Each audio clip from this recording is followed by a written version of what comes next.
براتون داستان اولین روزی که خانواده‌ام فهمیدن سیگار میکشم بگم. اولین مسئله اینه که من اصلا سیگاری نیستم. خب اون موقع 16 سالم بود. بعد یکی از رفیقام سیگاری بود. رفیق سیگاری خب زیاد داشتم. این بیمار روانی بدبخت رو نگاش کنی تو قرآن. مریض.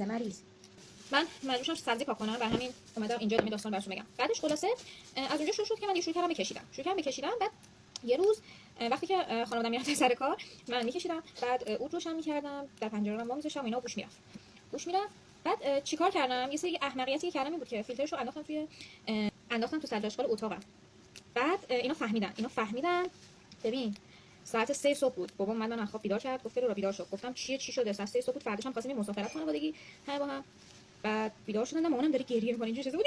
اینجوری داشت گریه می‌کرد. گفتم چی شده چی نشده. دیدم بابا سرداشقالم آورد بالا، گفت این چیه؟ چرخوند و فیلتر سیگار توش بود. من اینطوری بودم که ببین هیچ جوری نمی‌تونستم جمعش کنم. به فنا رفتم، آقای عثمان رفته بود. بعد هیچی دیگه. مامانم خیلی حساسه رو دود و دم و سیگار اینا اصلا نباید باشه و اینا. فکر کنم همین صحنه من دید تا مدت‌ها نمی‌ذاشتن من تنهایی مثلا برم بالا پشت بوم یا تو پارکینگ یا حتی بیرون. اصلا این بود. خلاص اینجوری خودم به فنا دادم. با خرید خودم به فنا دادم که دیگه کلا اصلا حال نداد. چیز خاصی هم نبود دیگه. بی خیرشون گذاشتم کنار. الانم بیرون میام همه رفیقام سیگاری ان و من هر وقت میرم بیرون قشنگ بوی سیگار میگیرم قشنگ. خودم دیگه نه.